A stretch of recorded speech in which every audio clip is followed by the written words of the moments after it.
A caminho do voto. Agora na Sagres.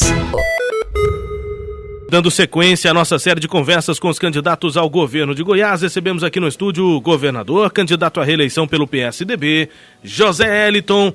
Candidato, obrigado pela presença aqui na Sagres. Bom dia. Muito bom dia, Rubens Salomão, bom dia, Cileide, bom dia a todos os ouvintes da Rádio Sagres 730, esse importante veículo de comunicação que nos dá a oportunidade de fazer um bom debate. Candidato, uma avaliação do senhor inicial sobre a campanha. O senhor já acompanhou, já participou de várias campanhas estaduais, municipais aí nos pleitos anteriores, mas dessa vez é a primeira campanha que o senhor está liderando, pedindo voto para si próprio, com carreatas, uma série de agendas que já foram feitas nessa semana, agendas mais ligadas a reuniões, também a lideranças políticas, mas no fim de semana carreatas em várias cidades pelo estado. Qual foi a recepção, que avaliação o senhor fez até agora do que pode estar sendo uma novidade? Está sendo novidade também para o senhor pedir voto para si próprio, andar pelo estado? Qual foi a avaliação que o senhor faz até agora? Ainda tem muito chão para caminhar, né, governador? É verdade, Rubens.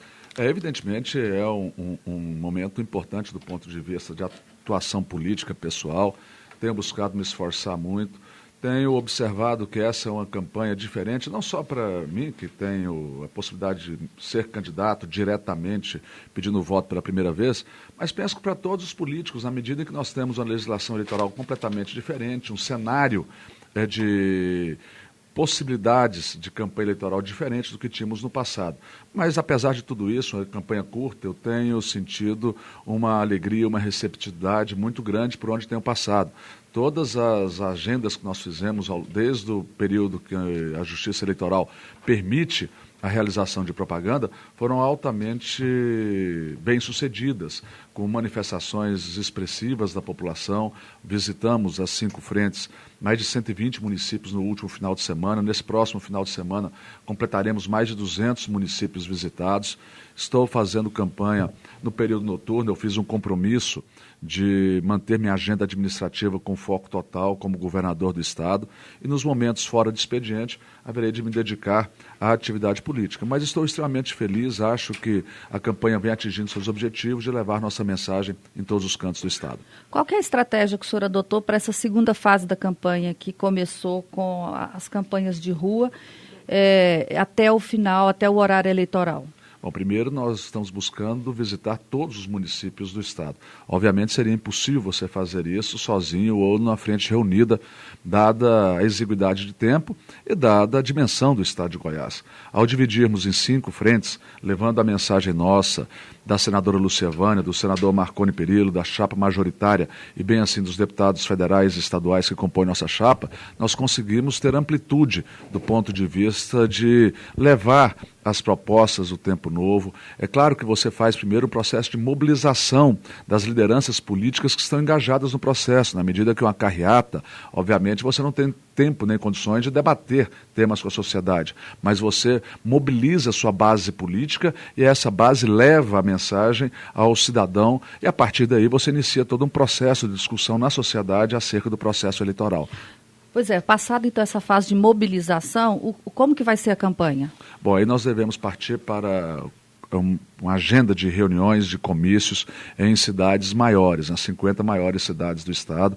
Vamos visitar todas mais de uma vez, cada um dos candidatos à chapa majoritária. Em algumas agendas, como foi o caso da de ontem à noite, organizada pelo deputado Zé Witt, suplente da senadora Lúcia Vânia, a chapa inteira estava presente nesta agenda e vou participar dos debates. Nós temos um conjunto de debates já programados, me parece que mais de 10 debates programados, além de entrevistas como essa que nós estamos realizando aqui, porque são instrumentos de falar com um público muito maior, onde você tem a oportunidade de expressar um pouco o seu pensamento, suas ideias, para que a sociedade possa fazer a sua análise, sua avaliação de cada um dos candidatos e escolher livremente aquele que ela entende que melhor representa o seu pensamento.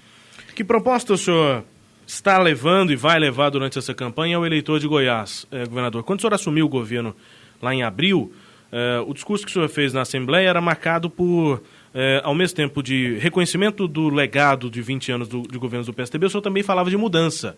É isso que o senhor vai apresentar? Tem proposta de mudança no plano de governo, no discurso que o senhor apresenta aos eleitores?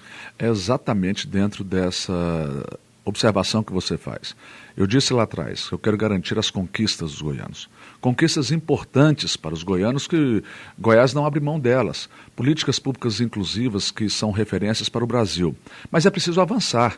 Dentro desse contexto, quando nós nos referimos à mudança de algumas situações, nós estamos destacando justamente que é necessário que você tenha capacidade de avançar em políticas públicas, de ofertar soluções para os problemas que ocorrem no dia a dia. A sociedade é dinâmica e, como tal, ela tem novas demandas com o passar do tempo. Nós elaboramos um plano de governo aqui em Goiás, por pessoas de Goiás, ouvindo toda a sociedade, toda a região, discutindo ponto a ponto. Nós iniciamos esse processo de discussão em dezembro do ano passado e culminou agora com a conclusão do plano e, obviamente, sabendo que, eventualmente, você precisa ajustar, fazer alguma inclusão de temas que são propostos pela própria sociedade no passar do tempo, mas fizemos um programa de governo que ele é fundamentado em duas premissas básicas. Primeiro, das garantias.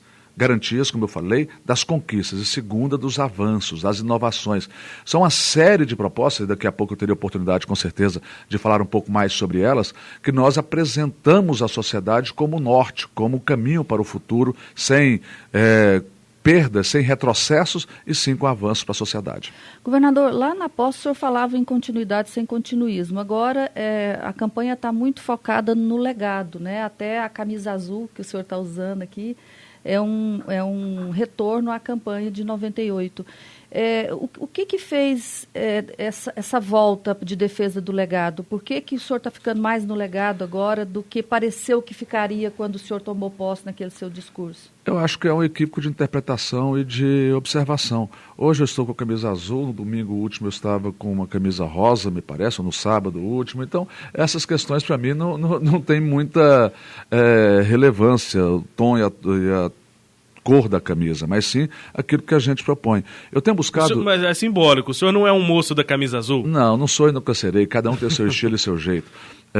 Eu penso que Goiás avançou muito, acho que mesmo você, Cileide, ou Rubens Salomão, ou qualquer pessoa que eventualmente não goste do Tempo Novo, não goste do Marconi, reconhece os avanços que Goiás observou ao longo dos últimos anos. E eu não sou hipócrita de querer apagar toda uma história que foi construída pelo Estado de Goiás para os goianos. Então eu fundamento com muita clareza, olha, aquilo que é bom, acho que é importante continuar. Ou alguém será que proporá acabar com bolsa universitária, acabar com o programa Renda Cidadã, acabar com a Universidade Estadual de Goiás, com o Centro de Diabetes que nós inauguramos agora, com tantas e tantas conquistas? Penso que não. Acho que o objetivo nosso é garantir que o Estado funcione bem, mas ao mesmo tempo nós sabemos que nós não podemos ficar restritos a essa agenda. É preciso mostrar avanço. É por isso que nós já estamos fazendo, como governador, estamos propondo tantas medidas que estão presentes no programa de governo que impactam sobremaneira a vida das pessoas, e com foco muito centrado no ser humano, no indivíduo, na geração de oportunidades. E quando eu me refiro à geração de oportunidades, eu estou destacando que quero fazer com que os serviços públicos atendam às necessidades do ser humano, do cidadão, onde quer que eles estejam no estado de Goiás. Eu posso ilustrar aqui, por exemplo, na saúde, onde nós iniciamos o programa Terceiro Turno, mas ele tem que acabar. Porque se ele não acabar, significa que ele não atingiu seus objetivos. Pois é, ele não era para acabar agora nessa sua gestão, porque ele está para ser continuado no próximo governo. Não era a sua meta finalizar ele nessa gestão? Se você ler o plano de governo, você vai observar que ele tem a previsão de concluir o fim das esperas por uma cirurgia eletiva no estado de Goiás e, a partir daí, já iniciar o programa Fila Nunca Mais. Sim, é disso que eu quero saber. Quando que é a conclusão dele? Não era para ter sido agora, neste ano de 2018? Nós devemos concluir ele ao longo deste exercício, no mais tardar no primeiro semestre do ano que vem, para iniciar o programa Fila Nunca Mais. Por quê? Quando você acaba com as filas por uma espera por uma cirurgia eletiva, se você não tiver um programa, você vai formar novas filas depois. E o objetivo nosso é manter constantemente o atendimento às pessoas que precisam de uma cirurgia eletiva. Só nesse período até agora foram realizadas mais de 1.100 cirurgias eletivas, mais de 20 mil pessoas foram atendidas com exames e consultas no período noturno, terceiro turno. E obviamente você tem todo um processo de avanço até que nós consigamos zerar. Isso só me referindo às cirurgias realizadas nos hospitais da rede estadual. Nós temos mais aproximadamente 10 mil cirurgias de cataratas, 6 mil delas sendo realizadas na região do entorno do Distrito Federal, 4 mil delas aqui na região metropolitana, já em fase de andamento para dar solução. Criamos o Centro de Diabetes, que tem justamente o objetivo de fazer essa prevenção dentro do conjunto de ações programadas para esta agenda específica. Ou seja, é um programa que olha para o hoje, que nós iniciamos esse projeto em abril e que tem o ponto futuro concatenado com a razão lógica e com o orçamento definido. Governador, na questão da industrialização do Estado, eu pelo menos não encontrei no seu plano referência ao incentivo fiscal.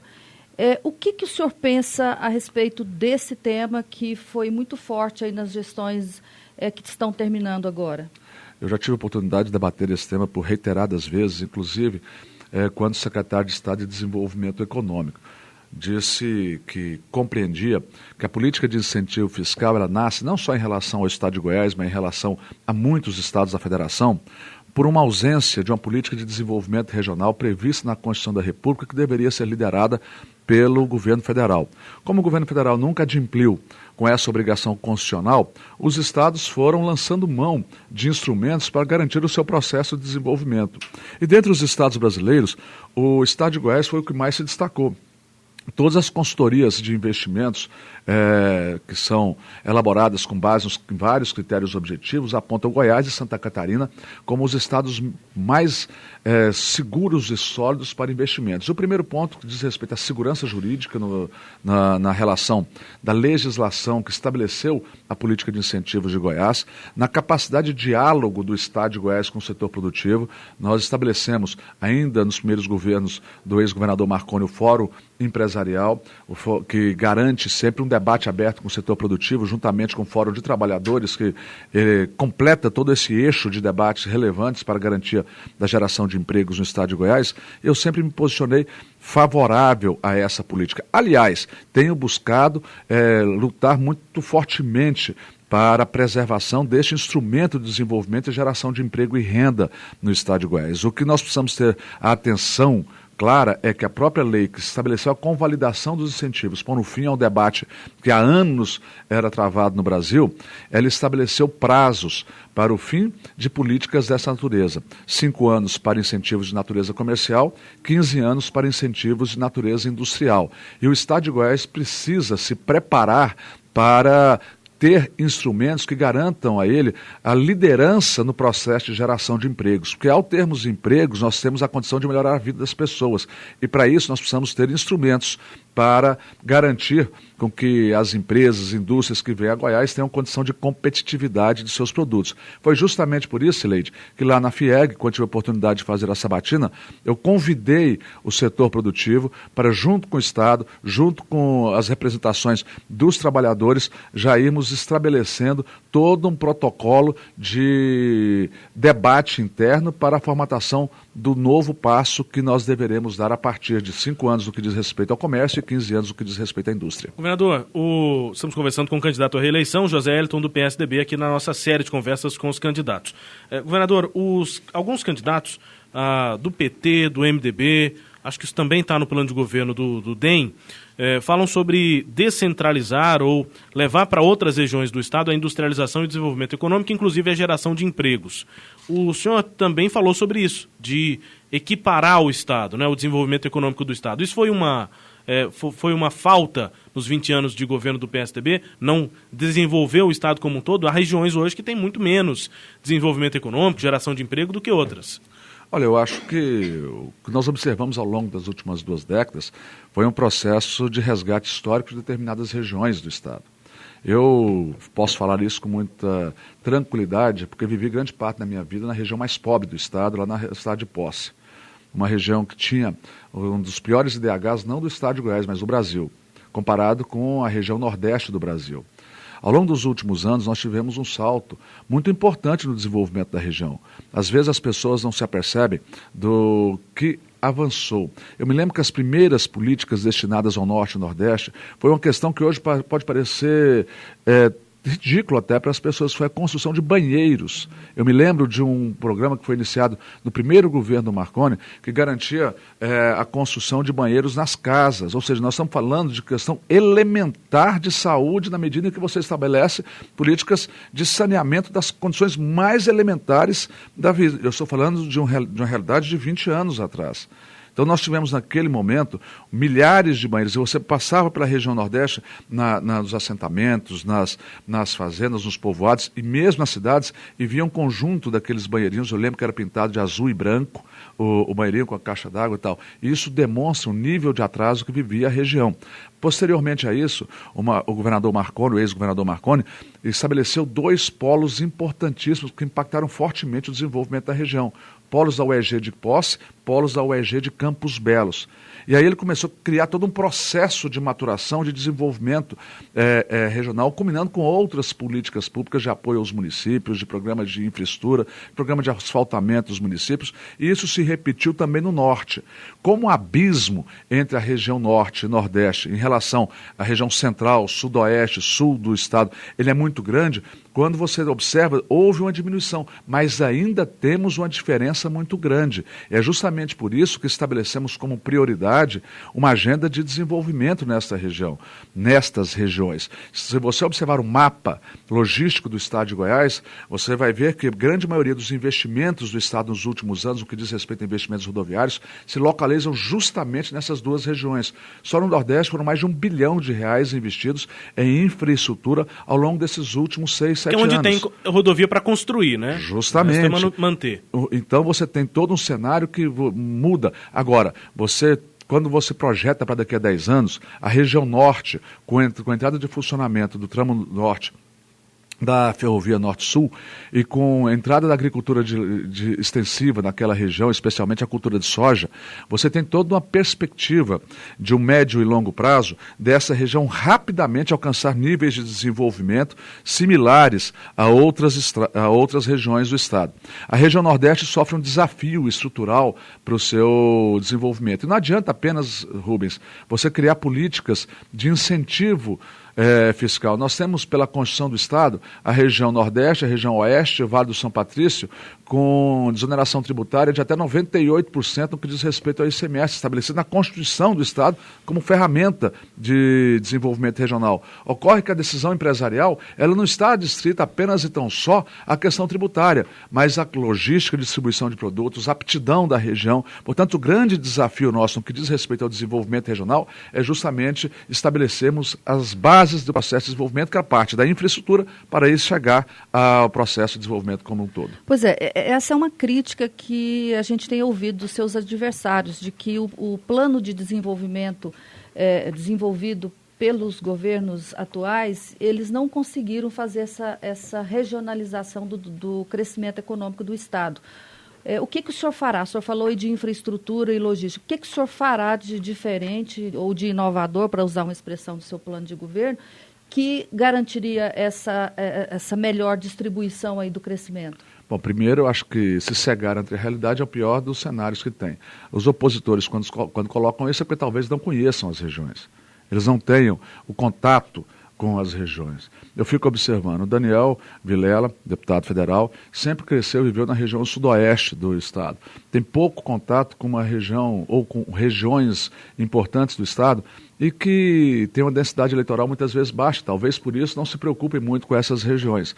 Mas eu conheço bem a realidade de todas as regiões. Disse agora há pouco e reitero, nós observamos avanços grandes.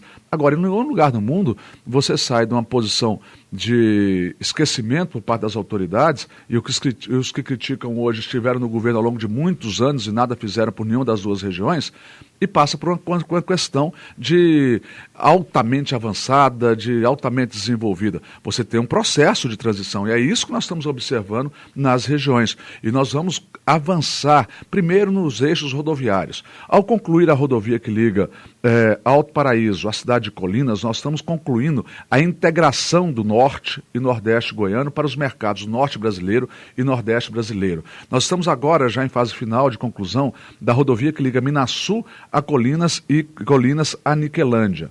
que você completa todo esse eixo logístico. A rodovia que liga Divinópolis a Monte Alegre é o eixo inferior do Nordeste goiano, ligando a GO 118 com a BR-020, são os eixos de desenvolvimento daquela região, garante a integração regional como um todo. São duas obras que têm forte impacto. A rodovia Minasul-Colinas é a rodovia mais cara do estado.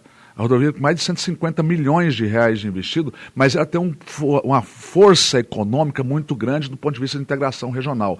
Além disso, quando nós estabelecemos curso de agronomia na cidade de Posse, avançamos na discussão do curso de direito na cidade de Campos Belos, na cidade de Uruaçu, na cidade de Porongatu, nós estamos ampliando ações de ofertas de condições ao ensino superior, o que garante a melhoria da mão de obra local e perspectivas de ampliação da qualidade de vida. Quando criamos o EG em Rede, grande parte dos municípios que serão atendidos pelo programa EG em Rede se localizam nessas duas regiões do estado, garantindo que o cidadão possa, no seu município, fazer uma formação superior nos moldes que foram definidos pela UEG, com inspiração na Univesp no estado de São Paulo. Nós estamos abrindo perspectivas de uma mudança real na realidade humana, na qualidade de vida local. Quando nós estabelecemos um conjunto de ações que visa qualificar arranjos produtivos locais, que é desenvolvido pela Secretaria de Estado de Desenvolvimento Econômico. No caso específico da BR-020, nós temos o eixo da APL da Cachaça, ali é uma região produtora, como Orizona é aqui na região da Estrada de Ferro, e precisamos agregar valor, porque nós produzimos cachaça artesanal. Quando você consegue estabelecer todo um engarrafamento, envasamento de produtos com embalagem, que você agrega valor, agrega riqueza na região.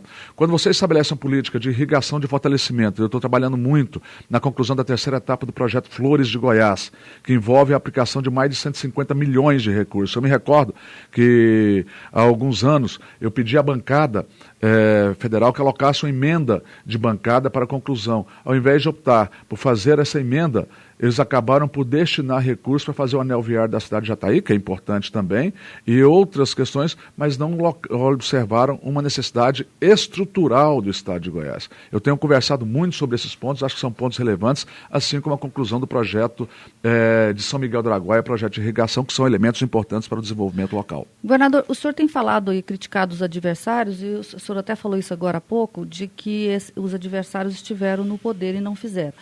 O MDB tem mais de 20 anos que ele esteve no poder. O Ronaldo Caiado, se considerar a época da família dele, ainda é no século passado. Ou então o senhor estaria considerando o período que ele esteve no governo de Marconi Perillo. Não é tempo demais para comparar e para ficar relembrando, já que o seu grupo político está no poder há 20 anos? Não, mas eu acho que eventualmente você faz comparações para mostrar a incoerência do discurso. É muito fácil jogar pedra, é muito fácil criticar, é muito fácil fazer propostas mirabolantes sem compromisso com a realização dessas propostas. O que eu acho é que você precisa ter uma agenda política propositiva com base na realidade. Não é jogar para a plateia. O senador Ronaldo Caiado esteve com o Tempo Novo ao longo de muitos anos. Se vocês se recordarem, em 2014 ele lutou muito para ser candidato a senador na base. Teve episódios que foram públicos e destacados com esse sentido. Agora, há toda uma questão de oportunismo político, de visão. Se você pegar o senador Ronaldo, ele está na vida pública há 30 anos com mandato. Eu não estou me referindo de tempos passados, mas na vida política dele. Quais são as conquistas dele para Goiás e para os goianos? Qual é o grande projeto de lei que ele construiu em favor dos brasileiros? Qual é a grande obra que ele tem no estado de Goiás? O deputado federal Daniel Vilela está há quanto tempo na vida pública? A mesma indagação se faz. Agora, com relação a nós, se você andar qualquer município desse estado, qualquer bairro desse estado, você vai ver obras. Se nós sairmos daqui e formos em direção a Goiânia, você vai passar pelo Centro Cultural Oscar Niemeyer ali, que foi construído, você vai passar pelo eixo da rodovia, que foi duplicada. Você vai passar de governo com de deputado e senador? Não, eu acho que cada um tem sua finalidade. Eu perguntei obras e os dois não fazem obra. Eu perguntei qual o projeto de lei que eles encaminharam para o estado de Goiás. Ou para o Brasil, que é o papel deles. Qual foi a grande marca? Quais foram as emendas que eles encaminharam para ajudar determinadas situações? Quais foram as ações deles para propiciar a agregação de recursos para o Estado, para que o Estado pudesse construir obras? Ao contrário, o senador Caiado recentemente estava tentando obstaculizar a vinda de recursos para o Estado de Goiás. Aqui nesse microfone ele se manifestou contra diversas situações onde o Estado observaria aporte de recursos para a realização de investimentos. Se ele não pode ajudar, atrapalhar ele não deveria fazer, mas o que ele faz é, além de não ajudar, além de não construir, atrapalhar o Estado de Goiás. Aliás, isso me parece que é uma das marcas dele, de saber criticar, de chamar os outros para brigar lá fora, mas para construir, ninguém tem muita notícia do que ele faz. Governador, ainda sobre essa questão, como é que o senhor avalia, na verdade o senhor deu uma declaração, né? O senhor conversou com o repórter Samuel Straioto no evento de campanha nessa semana e disse que existem oligarquias, oligarquia dos Caiado, que essa eleição com uma possível derrota de Ronaldo Caiado representaria o fim da oligarquia dos Caiado. O senhor também citou os TJ. Aí, em resposta ontem, o deputado Lincoln TJ, que é candidato a vice, diz que ao lado do senhor também tem, pelo critério que o senhor usou, né, ao dizer que os TJ seriam uma oligarquia, aí ele diz que tem os Vigílio, os Arantes, familiares também da senadora Lúcia Vânia. Eu e a Cileide provavelmente estamos tentando entender qual é o conceito de oligarquia que está sendo usado para essas acusações mútuas aí. Então vamos primeiro colocar a pergunta como ela foi feita. Porque familiares então, têm todos os lados. Primeiro vamos colocar a pergunta que ela foi feita. O problema do jornalismo é que muitos deveriam ler 2 livros importantes da literatura mundial. Talvez eu recomendo ao jornalista lerem Ilusões Perdidas de Balzac ou Número Zero de Humberto Eco, que talvez retratam muito bem o papel do jornalismo quando ele quer distorcer fatos. A pergunta que foi feita para mim foi da seguinte forma: o senador Ronaldo Caiado esteve na Sagres 730 e afirmou que está encerrando o ciclo do PSDB. Eu disse, eu concordo com ele que o ciclo que está sendo encerrado é o ciclo das oligarquias no Estado de Goiás. É o ciclo daqueles que por décadas, por séculos, mandaram na política do Estado de Goiás. É o ciclo daqueles que usam sobrenome para perpetuar na vida pública. Eu fiz uma resposta a uma afirmação que teria sido feita aqui, nesse lugar que o senhor está sentado aí. Então, portanto, é importante contextualizar a forma e a pergunta que foi feita. Mas o senhor não concorda que o PSDB é uma oligarquia? Em hipótese nenhuma, nós temos homens que vieram do interior, que vieram de famílias simples, que conseguiram avançar na vida. Qual que é a base política oligárquica do Marconi Perillo? Mas oligarquia no dicionário significa grupo, classe ou partido político que está no poder há muito tempo. Não, então, se você considerar que esse é o sentido de oligarquia, o PSDB é o mesmo grupo no poder há muito tempo. Cileide, quando nós nos referimos à oligarquia, nós estamos nos referindo às oligarquias dominantes estruturais desse Estado. Quando você coloca com relação a segmentos políticos, nós temos todo um projeto que é desenvolvido no Estado de Goiás, cuja população oferiu resultados altamente positivos. Nós não podemos mudar o conceito daquilo que foi estabelecido, daquilo que foi objeto da crítica que eu fiz referência. E nós temos já modelos de discussão sobre isso. Eu acho que quando você observa a questão da familiocracia, você vê isso claramente em determinados segmentos políticos. Isso significa o pensamento de domínio político, de domínio de espaços de poder por famílias tradicionais. E isso é facilmente observado. Basta você ver a estrutura política daqueles que estão em polos opostos. Ou quando é que você ia imaginar que um jovem que vem do interior, que estudou em escola pública na região mais pobre do estado, vem a Goiânia, tem sua primeira emprego como vendedor de curso de inglês, depois vai para as ruas, usa o transporte coletivo, forma em direito, tem a condição de ser candidato a governador do estado. Agora, é completamente diferente a minha realidade pessoal ou a própria realidade do Marconi, cujo pai dele tinha um bar ali na Praça da Cirrose antigamente. Quantas e quantas vezes ele vendeu cerveja de mesa em mesa, entregando isso e conseguiu crescer na vida. Agora, é completamente diferente entre você discutir o talento, o mérito e discutir a herança, o direito hereditário, aqueles que se acham ungidos por Deus, que se acham acima de tudo e de todos, donos da verdade. O que eu critico é justamente esse aspecto no que diz respeito à realidade política do Estado. Mas famílias têm na base do governo também, ao lado do senhor. Não é a mesma coisa? Eu sempre coloquei as minhas posições com clareza em relação a essa matéria. Acho que política deve ser observada e ocupada pelo mérito, pela capacidade de ofertar determinadas soluções para problemas do Estado de Goiás. Governador, na área de segurança pública, certamente é um setor que aflige muito a população. Eu sei que nos últimos 2, 3 anos houve uma redução dos índices de criminalidade em Goiás, mas os índices de criminalidade subiram exponencialmente a partir de 2004. Então, eles estão ainda muito altos, né? Mesmo tendo caído, eles continuam muito altos. E o senhor apresentou no seu plano como ideias inovadoras implementar força estadual de recobrimento, ampliar o grupo aéreo, reduzir tempo de resposta das ocorrências, inquérito digital, programa de brigada civil, entre outros itens aqui. Isso é suficiente para enfrentar essa criminalidade tão alta? Não, você tem razão. Acho que nós tivemos uma redução nos últimos anos, mas ainda temos um problema. Ninguém está para o sol com a peneira. Ninguém consegue falar que vivemos no estado das maravilhas. Não, nós temos desafios, temos problemas, e é justamente por isso que me proponho ser reeleito governador do estado para continuar o enfrentamento dos grandes problemas que afligem a população, mas com serenidade, com equilíbrio, falando a verdade à população. Quando nós destacamos diversas políticas públicas pontuais no que diz respeito à competência do Estado nas questões relativas à segurança pública, nós estamos apontando aquilo que é possível ser feito. Nós estamos discutindo a força tática estadual. Ela é uma força vinculada ou a força de recobrimento, como você colocou aí, que é uma proposta real, que eu já tinha colocado ela ainda num passado não muito distante, e agora nós estamos tendo a condição de construir essa estrutura para que essa força possa existir, vinculada não ao comando da Polícia Militar, mas diretamente ao gabinete do secretário.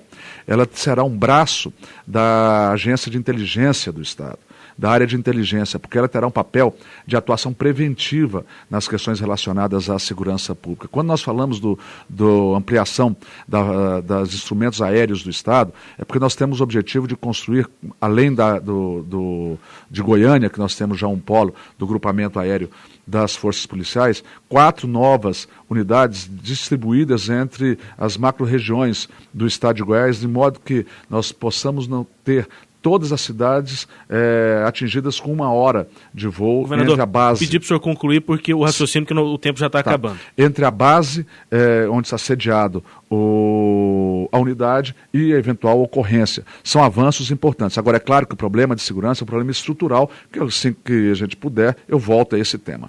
Governador José Eliton, candidato à reeleição pelo PSDB, na série de conversas da Sagres com os candidatos. Governador, obrigado pela presença aqui na Sagres. Bom dia. Bom dia. Já terminou? Já terminou. Que é isso? Já passamos dos 30 minutos regimentais. Não, mas tá bom. Mas eu queria então só concluir um pouco o raciocínio com relação à segurança. Rapidinho. Rapidamente. Eu acho que a segurança tem todo um problema conjuntural no estado de Goiás e no Brasil, que diz respeito também à legislação. E é preciso que o Congresso Nacional faça a sua parte para que todo o Brasil possa enfrentar isso de maneira muito mais eficiente. Mas quero agradecer a Sagres 730 por essa oportunidade, agradecer ao Rubens Salomão, agradecer a Cileide Alves, agradecer principalmente aos ouvintes da 730, que têm a oportunidade de ouvir a todos os candidatos com suas ideias, com suas propostas, e cada goiano que está nesse estado poderá avaliar o comportamento de cada um, o estilo de cada um e decidir. Espero que a democracia se fortaleça no Brasil e que nós possamos chegar a um novo ciclo virtuoso para o Brasil nos próximos anos. Muito obrigado.